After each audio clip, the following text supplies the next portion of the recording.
Across the silent gulf between stars where light fades and even gods are forgotten, something ancient began to move. The void trembled, as if exhaling after an eternity of stillness. Reality folded inward, birthing a storm of fractured time and burning color. From within that rupture, a single spark of life was caught, drifting, struggling, then vanishing into the wound between worlds. Those who later spoke of it called it an omen, a tear between realms.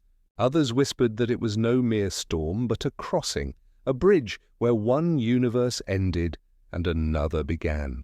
And through that bridge, fate carried a being of living metal, one who had once borne the weight of Earth's hopes upon his shoulders.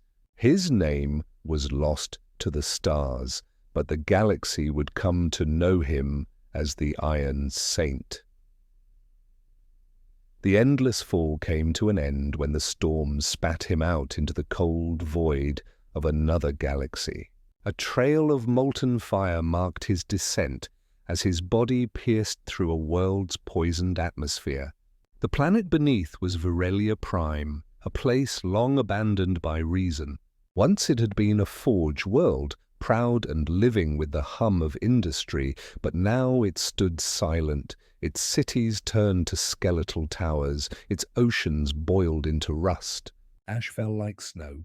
Mountains lay cracked and hollow, filled with the bones of forgotten machines.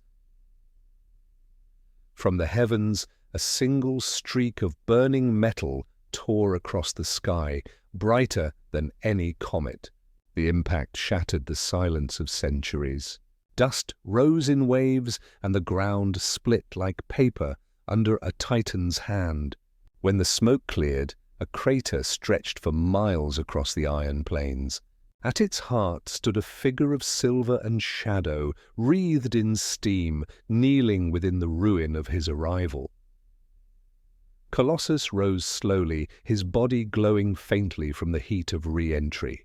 Every movement shed fragments of molten stone and cooled slag. The air shimmered around him, bending under the unnatural heat radiating from his skin. He looked to the horizon where no life stirred, only the distant outline of towers leaning against the dying sky. His mind reached for the familiar, the laughter of his sister, the sound of the X-Men calling his name, but the void answered with silence. The steel beneath his skin hummed, alive with echoes of the warp. Faint distortions shimmered in the air, and the gravity around him pulsed irregularly, as if reality itself struggled to accept his existence.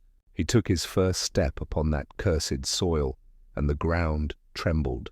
Each footprint left behind a faint, glowing mark that slowly faded into the dust. Above, the clouds twisted as sensors buried deep within the planet's crust awakened for the first time in centuries. Ancient servitors stirred in forgotten vaults, their optics flickering weakly as they registered an anomaly beyond comprehension. To them, it was not a man who had arrived. It was something sacred, a machine of divine flesh. Alarms, broken by age, whispered one phrase into the rusted air. The Iron Saint has come. And so the silence of Virelia Prime ended. Something new had fallen from the sky, and the world that had forgotten life began to remember it once more. The forges would burn again, not for war alone, but for the mystery that had landed in their dust. The age of steel had found its prophet, though he did not yet know the faith waiting to rise in his name. The first light of dawn crept through a sky the color of rust. It fell across endless fields of metal husks, collapsed titans, buried tanks, and cathedrals of steel eroded by time. Through that wasteland, Colossus walked in silence. Each step echoed across the hollow plains like the tolling of a distant bell. Wind moved through the carcasses of old machines, carrying with it a whisper of prayers once spoken by those long dead. The ground beneath him was layered in the dust of centuries, thick with the ash of old wars. His senses reached outward, searching for life, but only the hum of machinery answered. Here, even the air seemed to breathe in rhythm with ancient engines buried deep beneath the surface. The soil was not soil at all. It was a skin of iron hiding the mechanical bones of the planet. Broken towers marked his path, their walls covered in sigils of the Adeptus Mechanicus, symbols of faith to the machine. God glimmered faintly under layers of grime. He traced one with his steel hand, the touch so light it left no mark, but the metal pulsed faintly as if recognizing him. Deep below, sensors still functioning after millennia detected that signal. The planet's hidden system stirred like a sleeping beast awakened by a forgotten song. In the distance, lights flickered across a ridge, weak, uncertain, but alive. Colossus turned toward them. He walked for hours through storms of metallic dust until the lights took form, an automated shrine half buried in slag and wire. Servitor drones drifted around it like ghosts, their bodies fused with rust and devotion. They turned when he approached, their damaged optics glowing a faint crimson. The drones began their litany, mechanical voices layered in static and code. To their fading minds, the towering figure was not a stranger. He fit too perfectly into the stories encoded in their fading archives, a being of divine metal, the walking reflection of their god. They bowed their heads, their mechanical arms raised in reverence. Colossus stood among them, unsure of what he was seeing. He understood none of their words, but their actions spoke of awe, not hostility. His instincts urged him to calm them, to speak softly, though his voice trembled against the wind. The words that left his mouth were lost to the storm, but the tone was enough. The servitors recorded it as gospel, transmitting the signal through rusted Vox arrays scattered across the planet. Far beyond the horizon, receivers crackled to life. For the first time in 1,000 years, the machine spirits of Virelia Prime sang together. The planet itself seemed to awaken under the pulse of the Iron Saint's presence. Lights began to flicker in dead cities, gears turned in half-buried factories, and the deep forges beneath the crust began to hum once more. Colossus walked among the servitors without realizing what he had begun. He sought only understanding. But to the machines that remembered faith, a savior had already arrived, and the word of his coming had started to spread beyond the ashes of a single world. The pulse of the old machines carried far beyond the dust plains of Virelia Prime. Across the void above the planet, an orbital relay stirred to life after centuries of silence. Data streams that had long fallen dormant began to hum through broken conduits and decayed cables.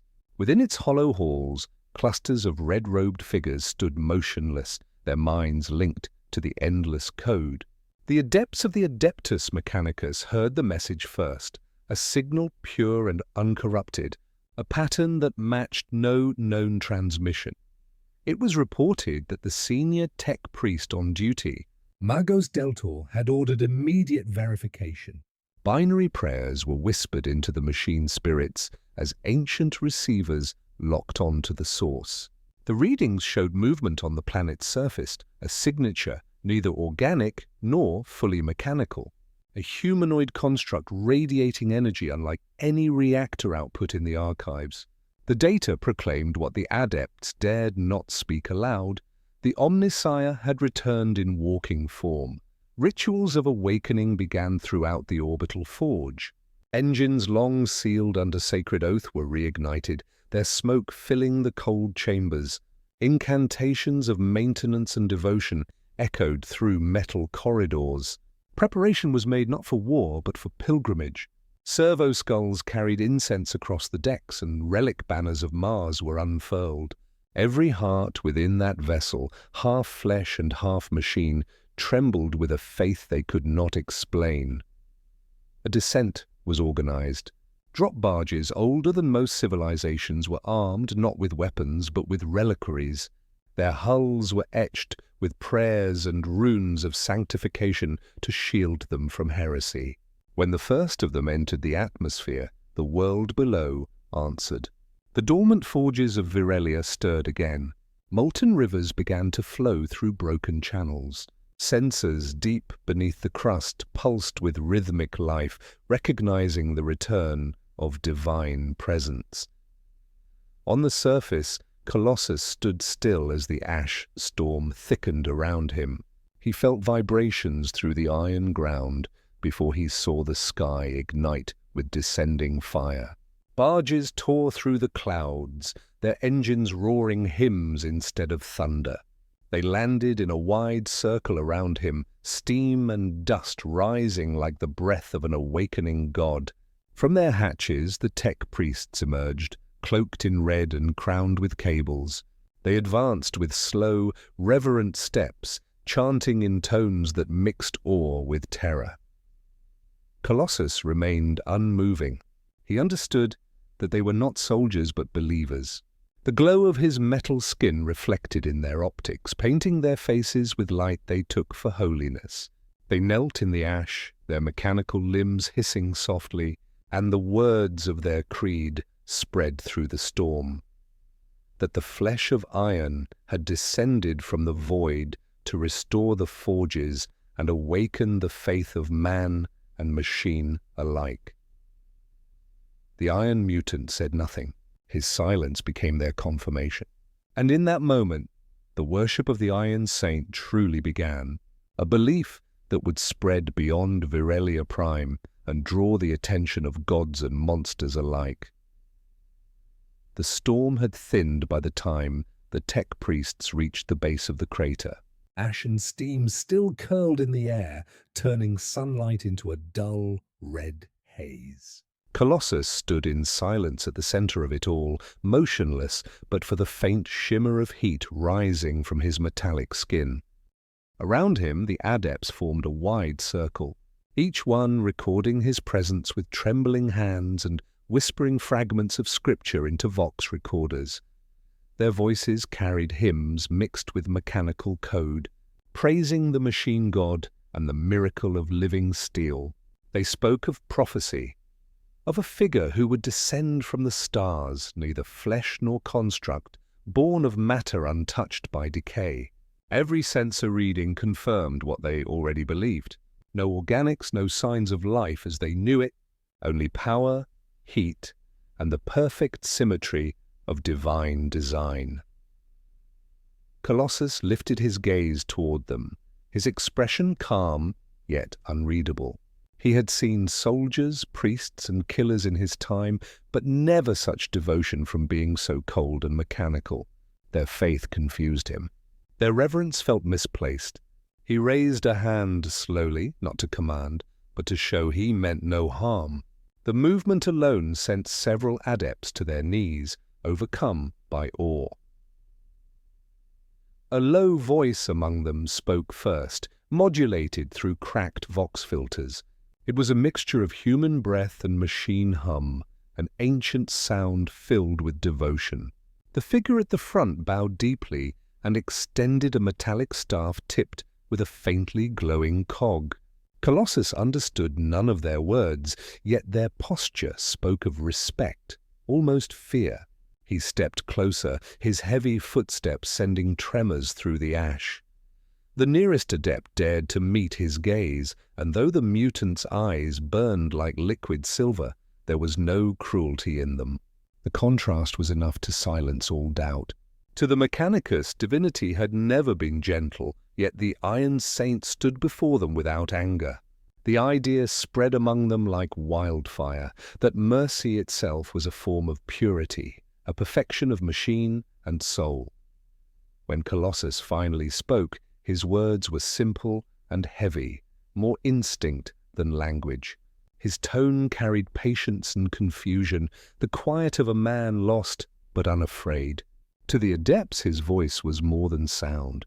It was a transmission from the Omnissiah himself.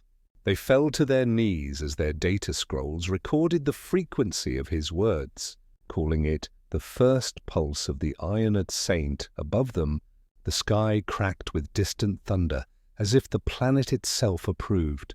A pulse of faint light ran through the ground, reaching into the old forges buried deep below. Machines that had slept for centuries stirred, and molten metal began to flow through rusted veins. The adepts took it as a sign. Colossus looked around, uneasy with their worship. He saw not gods, but men bound by faith to the gears of their own making. He tried to tell them he was no savior, but the words were lost beneath their prayers. His humility was mistaken for divine restraint. They believed their God had chosen silence not from doubt, but from wisdom. Thus, the first meeting ended not in battle or fear, but in reverence and misunderstanding. The Iron Saint had arrived, and his refusal to be worshipped only deepened the faith of those who saw him. Beyond the horizon, the signals of his presence spread through the void, reaching ships, stations, and lost colonies, and with each retelling, the story grew stronger. The Imperium would soon take notice, and so would the darker things that listened from beyond the veil. The signal from Virelia Prime travelled faster than sound, faster than intent, carried by the forgotten channels of the machine network that linked 1,000 worlds. What had begun as a local anomaly became a message of revelation. The archives of distant forge moons recorded it as a pulse of sacred energy, pure, uncorrupted, and unlike any transmission since the birth of Mars itself. No one could trace its origin to a single voice, yet every receiver spoke the same phrase: the Iron Saint walks. In orbit, the adepts of the Mechanicus broadcast reports through encrypted relays, each one altered by awe and translation, until rumor became scripture. A living being of indestructible metal was said to stride upon a dead world, radiating the warmth of creation itself. Some claimed that his footsteps revived machine spirits, others swore that his silence healed the madness of corrupted code. Every retelling added another miracle, and with each miracle the story grew stronger. Merchant fleets traveling through the sector carried the tale in fragmented bursts. Pilgrims repeated it in the void between stars. By the time it reached the outer systems, the name of the Iron Saint was no longer a whisper, but a litany. Shrines were built from scrap metal and melted casings of servitors. Rust-covered priests blessed their circuits in his honor, asking to share in his purity of form. On Virelia Prime, the adepts continued their rituals, unaware of how far their faith had reached. Colossus remained among them, watching as they toiled to rebuild the shattered forges. They worked without rest, powered by devotion rather than command. To him, it was confusion. He had never wished for followers, yet everywhere he turned, he was greeted with kneeling figures and words of worship that he could not understand. At night, when the skies of Virelia turned black with drifting ash, he walked alone through the ruins. He felt the hum of the planet beneath his feet, the low thrum of machines awakening in his presence. The air shimmered faintly where he passed, leaving trails of static that danced like fireflies. The world itself seemed to listen. Every motion, every breath carried weight in a place where even gods were made of iron and memory. Across the void, in orbit of a neighboring system, an astropathic choir screamed as it intercepted the echo of that faith. The psychic resonance of millions believing in a single figure rippled through the warp. The sound reached ears not meant to hear it. Somewhere beyond time, darker powers stirred, intrigued by this new voice in their domain. Back on Virelia Prime, the Mechanicus began preparations for a grand assembly. Delegations from other forges and inquisitorial fleets were invited to witness the miracle themselves. They would come with questions, with reverence, and with fear. The Iron Saint had not yet spoken his purpose, but the galaxy had already chosen one for him. And so, while Colossus searched for meaning, the Imperium prepared to kneel. Unseen beyond the veil of reality, the warp began to whisper his name. The birth of belief sent ripples through the Immaterium, like stones cast into a black ocean. Each whisper of faith from the mortal realm became a spark within the warp, lighting paths unseen for eons. The story of the Iron Saint, repeated by billions of minds, wove itself into the psychic fabric of reality. And in that shifting sea of chaos and memory, something ancient turned its gaze toward the light. Where faith gathered, so too did corruption. The warp was never silent. It listened, twisted, and reflected every mortal thought. Now it pulsed with curiosity and hunger. The brilliance of a pure soul, a being of metal untainted by greed or fear, was a rarity in a realm of endless deceit. It drew the attention of the dark gods who watched from their impossible thrones. In the labyrinthine realms of Tzech, the great changer stirred. His halls of mirrored flame shimmered with new colors as he traced the pattern of this anomaly across the currents of fate. A being forged of iron but fueled by will, untouched by the lies of the warp, had entered his web. He saw not a saint, but a weapon of infinite potential. A smile of many faces crossed his thoughts as he began to weave a new plan. On Virelia Prime, the change was felt long before it was understood. Dreams became restless. The Mechanicus adepts heard distorted voices in the static of their machines. Scriptures began to rewrite themselves overnight, lines of binary shifting into new patterns that no priest remembered authoring. The air grew thick with unseen tension, and strange lights danced across the sky where the storms should have been silent. Colossus felt it too. At the edge of his perception, the world seemed to breathe unevenly. The steel beneath his feet pulsed with unnatural rhythm like a heart beating out of time. He had fought many battles and faced many powers, but this felt different. There was no enemy to strike, no weapon to block, only whispers at the edge of thought. They spoke in fragments, promising knowledge, salvation, understanding. He could not tell if the words came from within or from the void itself. The adepts interpreted the disturbances as divine revelation. They called it the resonance of ascension, believing their saint was preparing to reveal his true nature. They built greater shrines, polished old engines to perfection, and broadcast their hymns into space. The noise reached deep into the warp, where laughter echoed back, low, distorted, and filled with amusement. Through the haze of the Immaterium, shapes began to form. Invisible to mortal sight, tendrils of psychic energy reached toward the planet, coiling and waiting. A storm of corrupted faith gathered beyond the veil, preparing to take form. And as the people of Virelia prayed louder, their voices fed it unknowingly. The first shadow of chaos had found the Iron Saint, and the galaxy prepared to learn that even purity casts a shadow when it burns too brightly. The warp storm that had been whispering above Virelia Prime began to take shape. What was once silent static in the void became the murmur of engines, then the thunder of war. Long-dead sensors in the orbital ruins flickered awake, detecting signatures too vast and too distorted to classify. From the edge of the system, ships emerged, hulking silhouettes built from stolen parts and madness. Each vessel bled light from its hull, its structure warped by centuries of exposure to the Immaterium. The Iron Serpents, a warband sworn to Tzech, had come to claim the planet. Their ships were painted in colors that shifted with every heartbeat, blues and purples twisting into gold, then back again. They followed the psychic trail of faith that had poured into the warp from billions of mortal minds. To them, the Iron Saint was not a myth or a god, but a prize, a source of power that could reshape reality. Their leader, Warpsmith Varek Kaul, declared the purpose of their crusade. The Iron Saint would be broken, reforged, and bound to chaos as the eternal engine of change.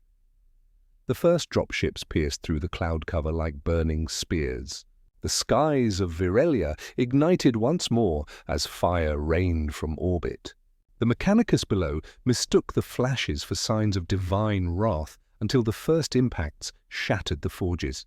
Smoke poured through the valleys, and metallic rain began to fall. Out of it came shapes wrapped in armor that shimmered with sorcery, chaos, space marines whose flesh merged with steel and madness.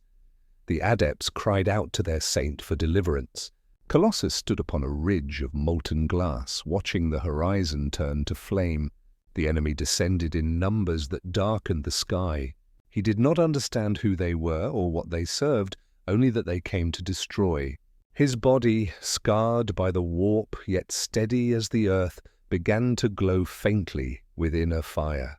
He moved toward the forges, his footsteps heavy and sure. The ground quaked when he struck. The first of the iron serpents met him head-on, their blades forged from cursed iron that screamed when it struck his skin. Their weapons cut sparks, but no blood. Colossus grasped one by the chest and crushed armor, bone, and faith in a single motion. Another came from the side, firing a plasma rifle into his face. He walked through the fire, unflinching, seized the weapon, and turned it into molten slag. The adepts watched from their temples as the Iron Saint entered battle. He moved like a storm given form, calm at its center, destruction in its wake. Each strike echoed across the plains, shaking loose centuries of dust from the ruins. To the invaders, he was not flesh or machine, but an idea made solid, a wall of willpower that refused to break. Warpsmith, Carl descended personally, his armor bristling with claws of living metal and eyes that burned with sorcery. He demanded that the saint kneel and serve the changer of ways. The only answer was silence, then motion. A single blow from Colossus sent Cowl sprawling, his armor dented like soft clay. The Warpsmith's laughter turned to static as his own machines betrayed him, bending under the Iron Saint's presence as if ashamed. By nightfall, the ash plains were littered with wreckage. The Chaos fleet withdrew into the void, its flagship limping with broken engines. The survivors aboard it carried a message written not in words, but in fear. They had faced something that could not be reasoned with, corrupted, or claimed.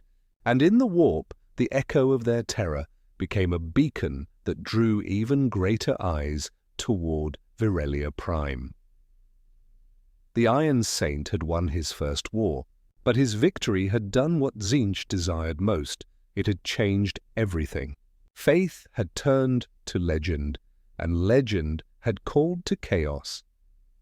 The true war had only just begun. The day after the first assault, Virelia Prime lay cloaked in a haze of smoke and iron dust. The sky had darkened to a dull crimson, the sun hidden behind drifting debris and chemical clouds. From orbit, the planet looked wounded, its surface cracked with glowing veins of molten metal. The forges still burned, but now they burned for war. Reports of a renewed invasion spread across every surviving Mechanicus outpost. Varek Cowl had not been defeated, only delayed. He had sworn upon the name of Tzeentch that the Iron Saint would not stand unbroken, and his ships now returned with legions of corrupted servitors, demon engines, and twisted Astartes. The horizon shimmered with their approach as metallic thunder rolled across the plains. Colossus waited where the land was open and wide. He had chosen the battlefield with the precision of instinct, not strategy. There would be no hiding, no retreat. Behind him, thousands of adepts and workers stood ready, clutching tools instead of weapons. To them, he was no longer a stranger. He was the wall between them and annihilation. The air turned heavy as the first wave arrived. Bolter fire rained down like metal hail. Explosions carved trenches through the ash fields, and the Mechanicus lines faltered. Colossus advanced into the fire. Each shell that struck him burst into harmless sparks against his skin. He moved through the barrage like a figure carved from faith itself, his footsteps steady, his form glowing faintly in the gloom. The clash came swiftly. Demonic constructs charged forward, their claws dripping with molten oil. Colossus met them head-on. His hands closed around one, wrenching its limbs free with the sound of tearing metal. Another lunged, but his backhand sent it tumbling across the plains, its shrieking course silenced as it shattered against the earth. The battle raged for hours. For every enemy destroyed, 2 more appeared. The sky became a storm of fire and falling wreckage. Yet through it all, Colossus stood unwavering. He lifted broken machines and hurled them like boulders, used fallen debris as shields, and tore through steel beasts with his bare hands. Even the ground seemed to rise with him, vibrating beneath the weight of his fury and the devotion of those who watched. When night fell, the world glowed with the light of endless pyres. The Iron Saint still stood amid the wreckage, his body marked with dents and burns, but his stance unbroken. Around him, the adepts wept, not in fear, but in reverence. They believed they had witnessed the machine god's will made manifest. They recorded every detail, every strike, every movement, so that no moment of the miracle would be forgotten. But in the warp, something watched. Tzeentch's laughter rippled through the Immaterium, not in defeat, but in satisfaction. The Iron Saint had survived, and by surviving, he had drawn the eyes of the galaxy. Belief had turned into power, and power would invite greater trials still. Silence fell upon Virelia Prime once the last echo of battle faded. The plains were blackened and warped, the air thick with ash and static. Only the slow crackle of molten metal broke the stillness. Among the ruins, Colossus stood alone, his body steaming under the dying light. He could hear the soft hum of the planet beneath him, a rhythm like a heartbeat, slow and irregular, as if the world itself was breathing again. He looked to the horizon where the sky twisted unnaturally, and in that distortion, something unseen began to speak. It was not sound but thought. A voice carried on the heat and dust, coiling around his mind like smoke. It spoke in promises too grand to be human. It offered wisdom, strength, and the power to end all suffering. The tone was gentle, patient, almost familiar. The words slipped into his thoughts, suggesting that his strength was wasted on blind faith. They told him that peace could be forged not through purity, but through control. That to protect all, he must rule all. The suggestion came wrapped in kindness, but beneath it lay a pulse of corruption. Colossus felt the weight of those words pressing against his resolve. For a moment, the fires around him flickered with unnatural color, blue and gold weaving together like veins of light. He recognized it then, the whisper of sorcery, the mark of manipulation. He turned his gaze toward the heavens, his eyes glowing like molten silver, and spoke into the void without anger or fear. There was no audience, yet his words carried through the air like thunder. He rejected the offer with quiet certainty. The voice faltered, reshaping itself into mockery. It promised that he would kneel one day, that even iron could bend if the right flame touched it. Then it vanished, leaving only silence behind. The adepts who watched from afar recorded the moment as revelation. They believed their saint had spoken with the Omnissiah himself, and that his refusal was proof of divine virtue. They fell to their knees in worship, not knowing that it was not a god, but a demon of deceit that had been turned away. As the winds rose again, Colossus closed his eyes.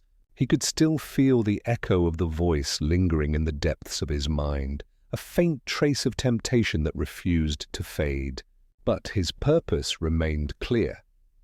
He would protect those who could not protect themselves. no matter the cost. Far beyond the veil of reality, Tzeentch smiled in the shadows of his endless maze.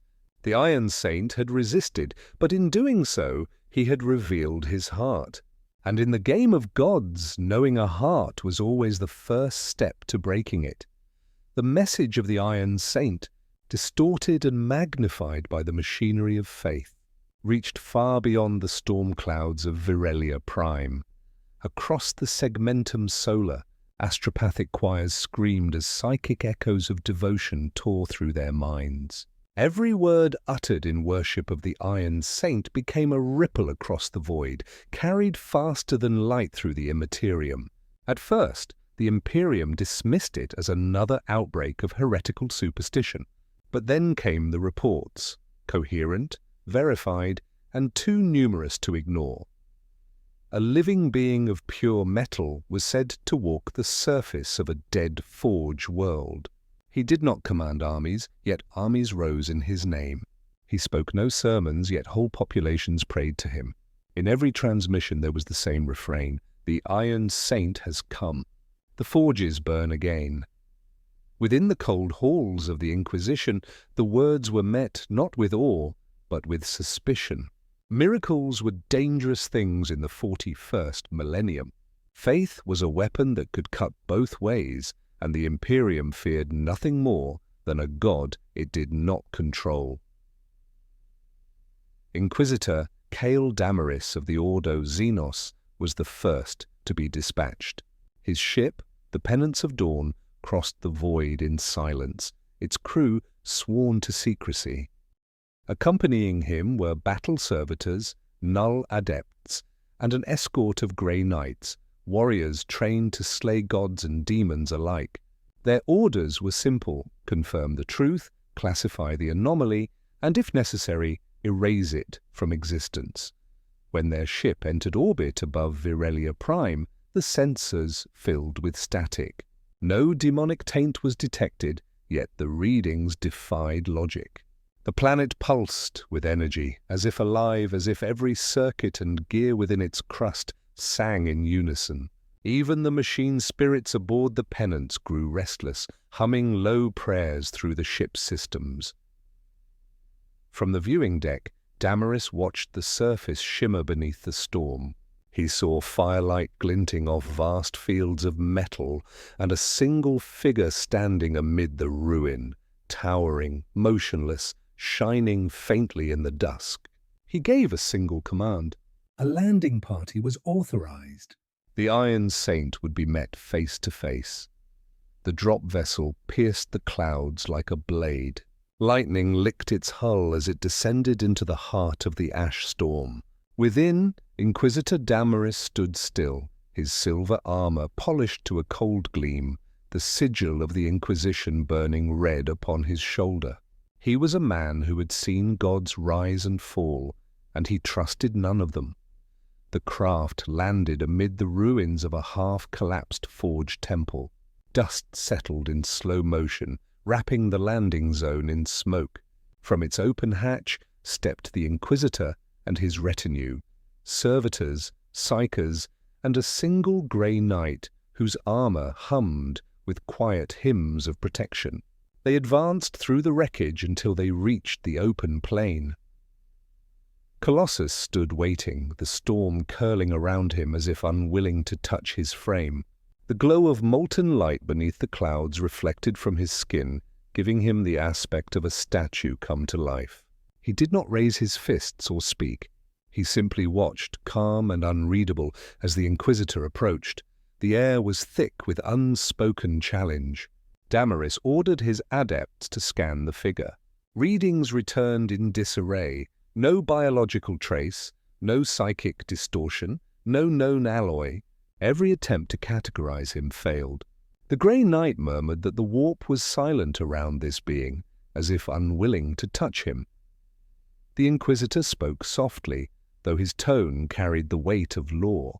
He demanded answers: who this figure was, what his purpose might be, and what had brought him to Virelia Prime. Colossus listened, though the words were strange to him. When he finally replied, His voice was steady, distant, filled with quiet fatigue. He said that he had come through storm and fire, that he had found a broken world, and that he wished only to help it rise again. His sincerity unsettled them more than any threat could have. The Inquisitor's instincts screamed that no such purity could exist in the 41st millennium. To prove his faith, he ordered a test. The Iron Saint was to be bound within a containment field forged of sanctified iron, a net of blessed circuits meant to expose demonkind through agony. The field closed around Colossus. The light of 1,000 runes flared against his skin, but he did not struggle.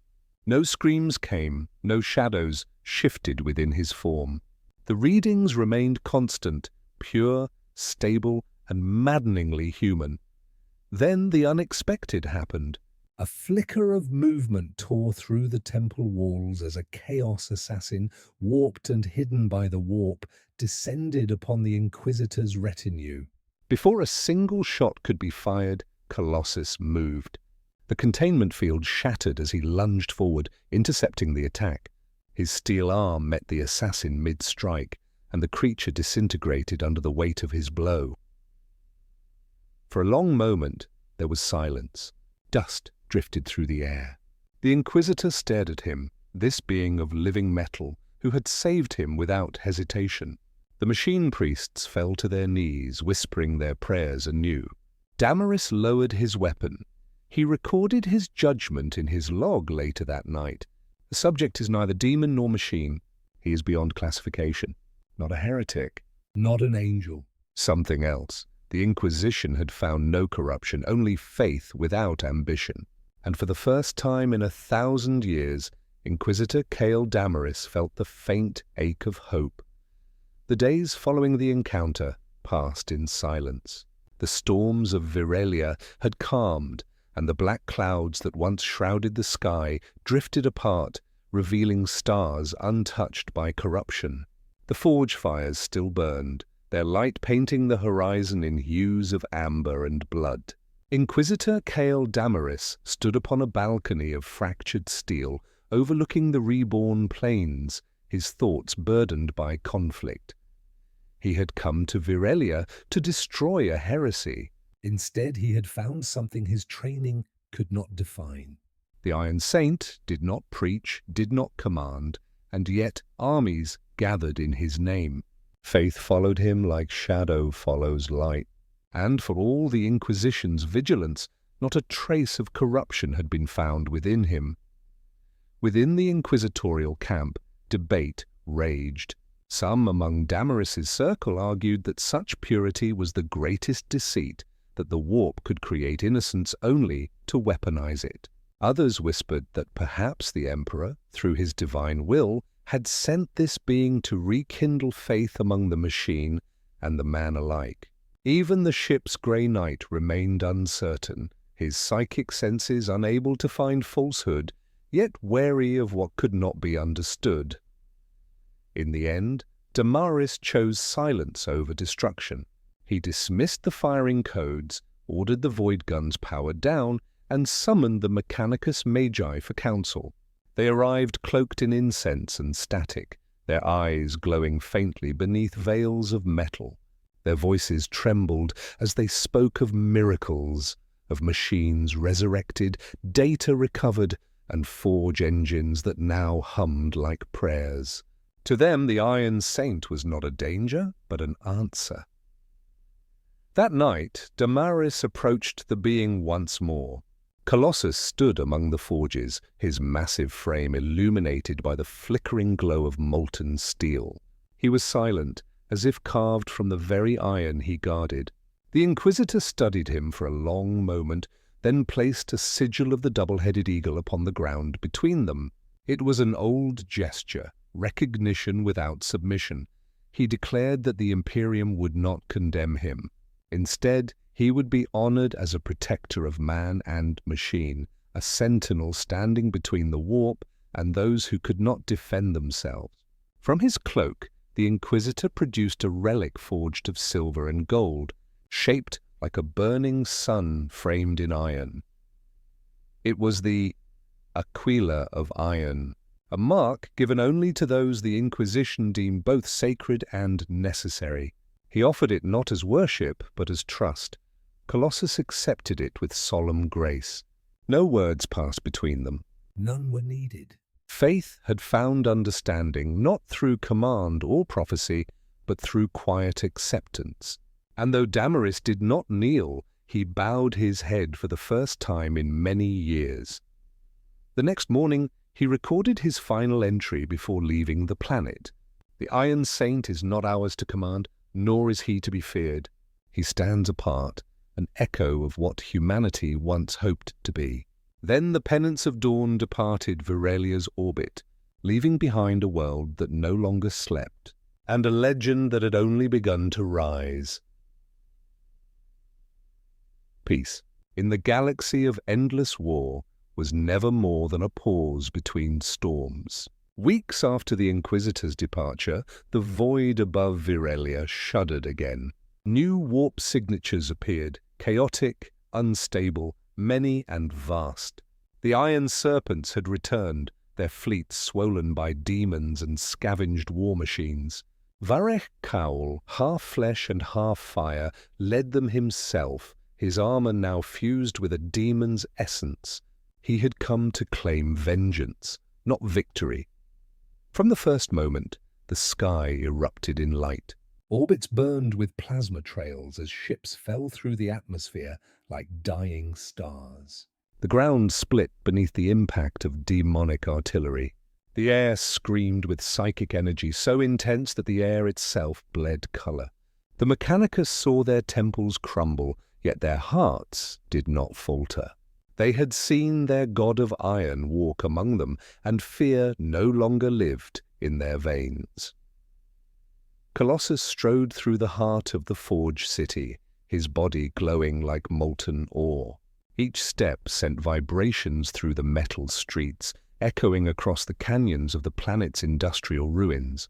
He did not give orders, yet every man, every servitor, and every war machine followed his movement. They had no general. They had a guardian. The first wave struck at dawn. Demonic constructs poured through the skies, their forms flickering between flesh and metal. The defenders met them with plasma fire and steel. The clash of titans shook the heavens. Colossus stood upon the outer wall as it buckled beneath the onslaught. He placed his hands upon the crumbling structure and held it together, his strength countering the weight of collapse itself. When the wall finally shattered, he stepped into the breach. The Iron Saint met the tide of chaos alone. His fists struck faster than gunfire. Every movement was a storm, every blow an earthquake. He tore demons apart with his bare hands and used their twisted remains as shields. The warp energies that tried to consume him dispersed like mist against his skin. For hours, he fought without pause until the battlefield was a sea of molten ruin. In the depths of the forge city, Varech Kaul descended from his burning gunship. His voice carried through vox and warp alike, calling out to the Iron Saint with a promise of eternal servitude or destruction. The mutant turned, his eyes blazing silver-green beneath the storm. There was no answer, only the quiet shift of his stance. Ready, grounded, defiant. Their battle became legend. Kaul's demon claws raked across Colossus's chest, leaving trails of fire that healed as quickly as they were made. Colossus seized the Warpsmith's weapons and crushed them in his grip, then drove him into the earth so hard that the ground liquefied beneath them. When it ended, Kaul was gone, his body torn apart, his soul devoured by the warp that had once empowered him. The Mechanicus stood victorious, their planet saved once more. The surviving adepts fell to their knees, chanting hymns that named Colossus not merely saint, but guardian of iron, protector of the machine god's light. He said nothing. He only turned to the horizon, watching as the fires of war reflected off the distant sky. In that silence, he understood what the Inquisitor had meant. He could not lead these people, but he could stand for them. And in the far distance, beyond the light of victory, the warp trembled again, mocking, waiting, and whispering of wars yet to come. The victory at the plains did not bring peace. It only drew greater attention. The destruction of Varek Kaul's host had sent waves through the warp, ripples that carried far beyond the system. New warbands heard the echo and came hunting, drawn by rumor and prophecy. They spoke of a living idol who stood unbroken against the servants of the gods, a creature of fleshless strength whose existence mocked the corruption of chaos itself. Soon the skies of Virelia darkened again. From orbit descended a fleet marked by 100 heretical symbols. They were not united by faith, but by envy. Renegade knights, cult legions, and demonic engines converged upon the world, each seeking to claim the Iron Saint as trophy or convert. Their combined descent turned the heavens to fire once more. Within the Forge City, alarms roared. The Adeptus Mechanicus rallied their ranks beneath the banners of rust and gold.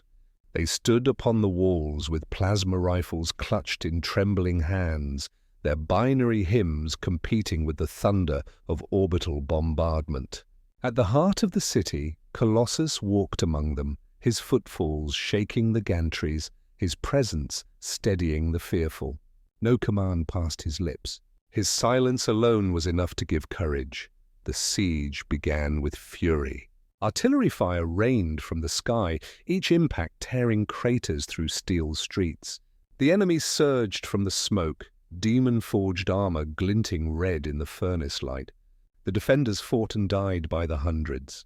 The walls cracked and burned, but each time the line wavered, Colossus stepped forward. He lifted fallen beams with one arm, held entire towers upright as priests and soldiers fled beneath them.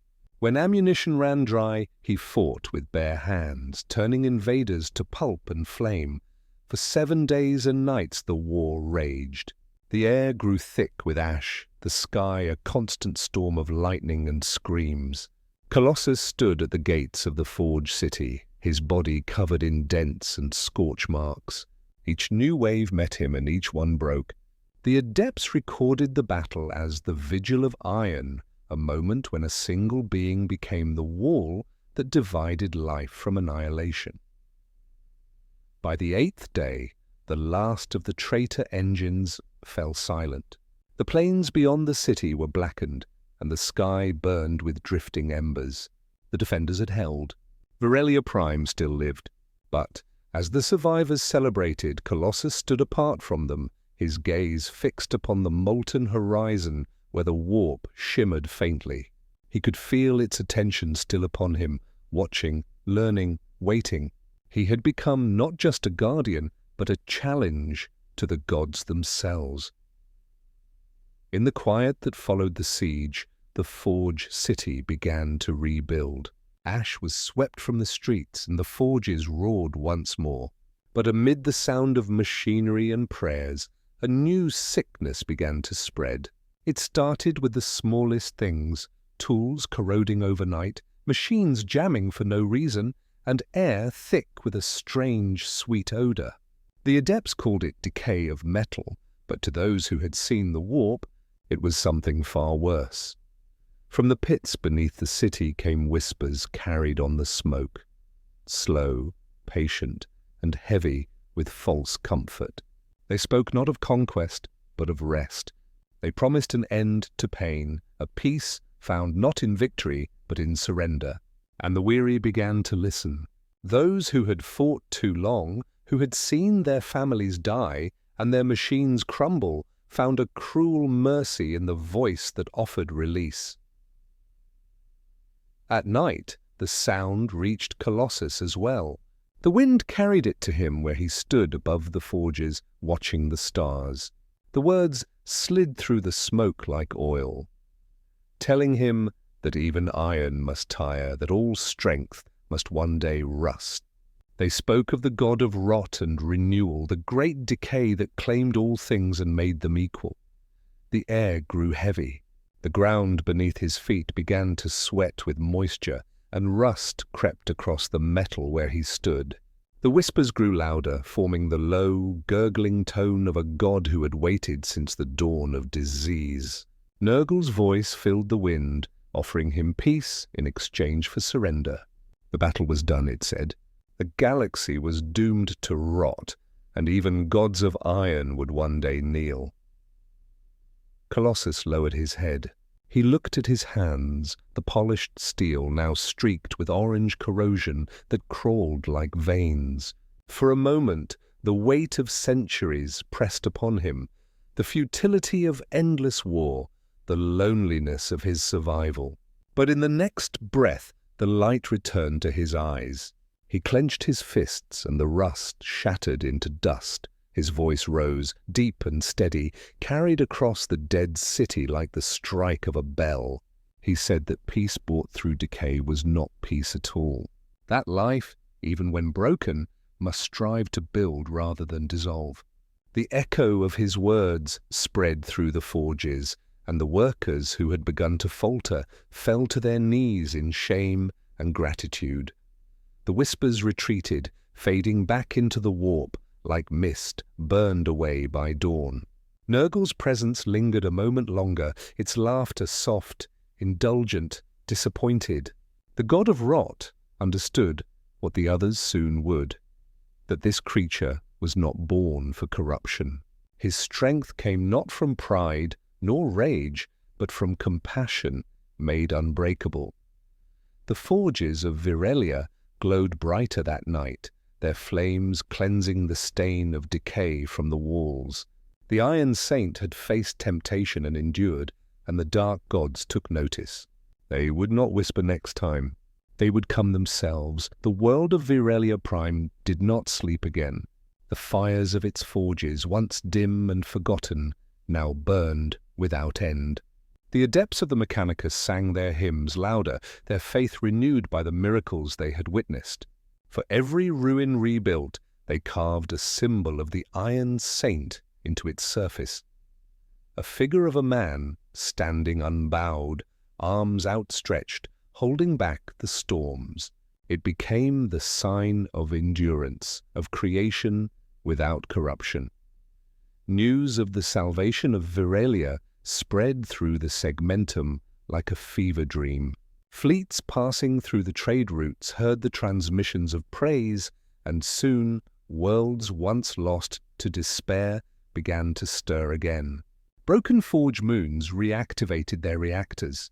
Pilgrims set sail across the void, following the stories of the living metal warrior who guarded both man and machine. From their devotion grew something greater than faith. It became motion. It became war. The Iron Saint did not call for battle. He gave no orders and made no declarations. But those who believed in him could no longer stand idle while the galaxy devoured itself. They took up the banners of iron, bearing his mark not as command, but as promise. They became an army without leader or throne, a movement born of unity rather than conquest. The first ships of the Iron Crusade rose from Virelia's rebuilt docks. They were not sleek or glorious. They were patched and reforged, their hulls covered in prayers and steel sigils blessed in molten fire. Machine spirits awakened within their engines, guiding them through the void like sparks carried by the wind. Each vessel carried a handful of adepts, soldiers, and faithful souls who sought to spread the light of their protector across the stars. The Iron Saint watched their departure in silence. He stood upon a cliff of scorched metal, the wind howling around him. The glow from the ascending ships reflected upon his body like embers drifting skyward. He felt pride, but also sorrow. He had wanted only to guard, not to inspire crusade. Yet he understood what had happened. The galaxy no longer saw a man of metal. They saw a symbol. And symbols, once born, cannot be contained. Beyond the stars, chaos stirred in agitation. Faith had shifted, and balance had trembled. The dark gods whispered to one another through the warp, arguing over who would claim or destroy the Iron Saint first, and in the silence between their words, the Emperor's light flickered faintly, perhaps in warning, perhaps in approval. The Iron Crusade spread faster than the Administratum could catalogue it. Reports of liberated worlds arrived in waves. Planets that had long since fallen to silence now transmitted hymns once more. But the Imperium's armies were cautious. Faith without sanction was a dangerous thing, and too many remembered the rebellions that had begun with lesser miracles. When the Iron Hands, a chapter of Astartes bound in both flesh and steel, heard of the Iron Saint, they could not remain distant. To them the tale was a paradox too close to home, a being of living metal, perfect and incorruptible, a reflection of everything they pursued through cybernetic ascension. They came not as conquerors, but as seekers. Their battle barge Ferrum's Will entered Virelia's orbit under banner of parley. Its engines hummed with restrained reverence as drop pods descended like meteors, embedding themselves in the dust plains outside the Forge city. From them emerged giants clad in black armor, their augmetics gleaming, their every step echoing with mechanical precision. The meeting took place in the shadow of a reawakened titan, its head bowed in eternal prayer. Colossus stood at its base as the Iron Hands approached, their leader, Iron Father Caldravorn, stepping forward with his servo arm raised in salute. There was no hostility in the gesture, only recognition between beings who had both traded blood for steel. No formal words passed between them. The Astartes observed the Iron Saint closely, scanning, analyzing, yet finding no sign of machine corruption or heretical artifice. He was both man and more than man, flesh that had become perfection without losing soul. For the Iron Hands, it was revelation and challenge alike. In their deep, emotionless voices, they asked him what it meant to be whole in a universe where all things break. Colossus answered not with pride, but with calm. He said that strength was not found in removing weakness, but in carrying it without letting it define the heart. The words struck the Astartes like a hammer upon an anvil. Even their cold logic paused to consider them. For days the Iron Hands remained on Virelia. They studied the forges, taught the adepts the arts of sanctified repair, and reforged broken weapons for the coming wars. When they departed, they left behind a mark of brotherhood, a cog within a gauntlet painted upon the gates of the city. It was not command or allegiance, it was respect, and for the first time, the Adeptus Astartes carried into battle a prayer not of the Emperor, but of the Iron Saint. In the decades that followed, it became a whisper among warriors at the edge of death. Stand like Colossus, endure like iron. The Imperium had not yet realized it, but something had changed in its endless cycle of war. Faith had found a new face, neither god nor heretic, but a reminder of what it meant to protect rather than to rule.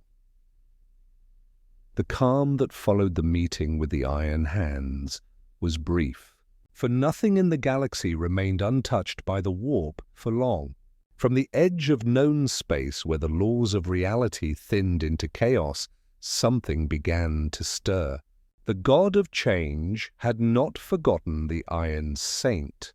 In the twisting currents of the Immaterium, Tzeentch shaped a fragment of his will, a piece of living sorcery given thought, form, and hunger.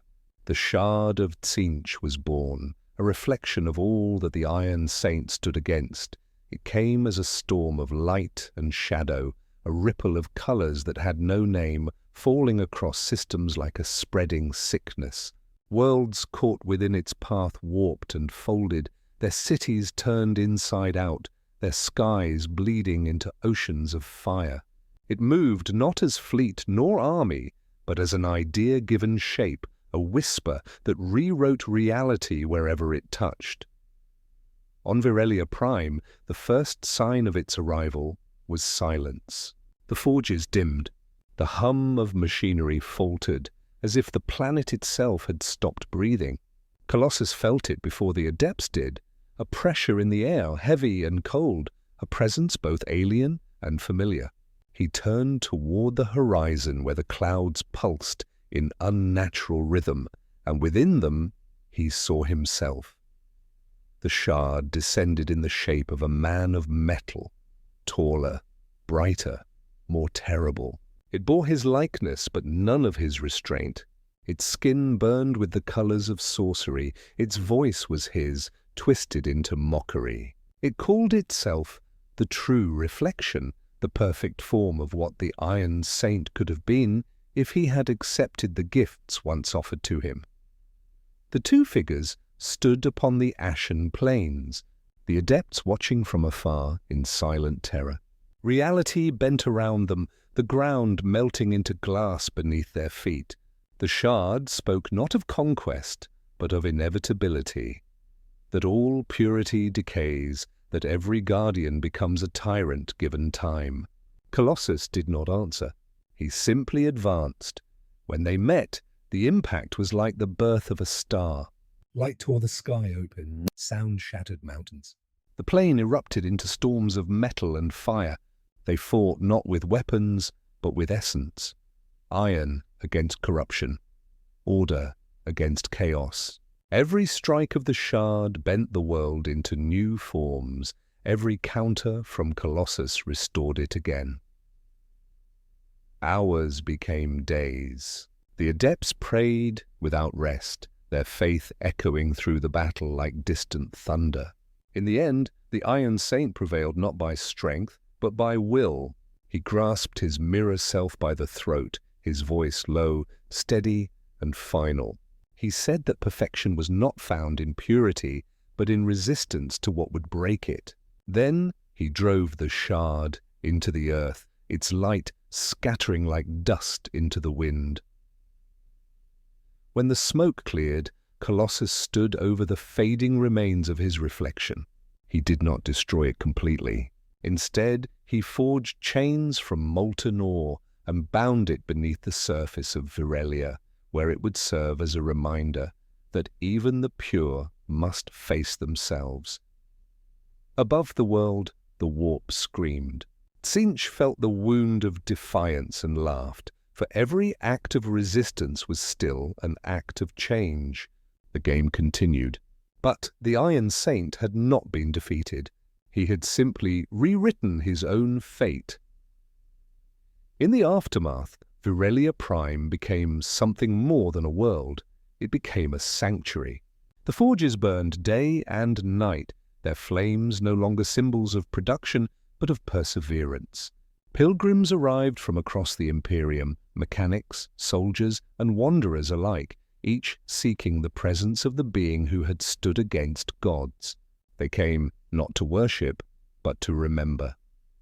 Colossus no longer walked among them openly. He spent his days within the deep forges, helping the Adepts rebuild what war had broken. He worked in silence, lifting beams, mending walls, a craftsman once more rather than a symbol. When he spoke, it was only to those who sought purpose, not power. His words were simple. Strength is not domination. Strength is endurance. In the years that followed, his legend became a doctrine. The Iron Crusade dissolved into a network of guardians, engineers who defended worlds instead of conquering them, warriors who fought to preserve rather than destroy. The Mechanicus sanctified his name, but the Inquisition forbade his worship, declaring him not a saint, but a necessary constant. Even so, his mark spread quietly, etched into weapons, carved into armor, whispered in every forged prayer before battle. In time, transmissions began to appear from across the galaxy, recordings of battles where unseen light shielded soldiers, reports of metallic figures seen upon dying worlds. Rumors that the Iron Saint still walked where the weak cried for protection. The Imperium dismissed them as fable, but the faithful knew better. They said that iron does not die, it only waits. And in the quiet depths of Virelia's heart, beneath layers of machinery and molten steel, a single voice continued to resonate through the planet's core.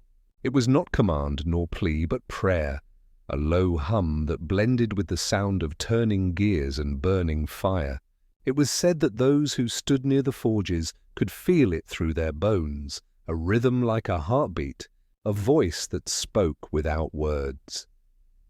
It was the Iron Saint's final gift to the galaxy, a reminder that hope, once forged, does not rust, that even in the age of endless war there remained one truth unbroken, that to protect without desire for power is to be stronger than any god. And so the forges burned, and the whisper of the Iron Saint continued, not as a command, not as a miracle, but as a promise carried through eternity, the Iron Prayer. In the endless dark, stories like this still burn. So stay with the light and subscribe for more tales of gods, war, and the worlds between.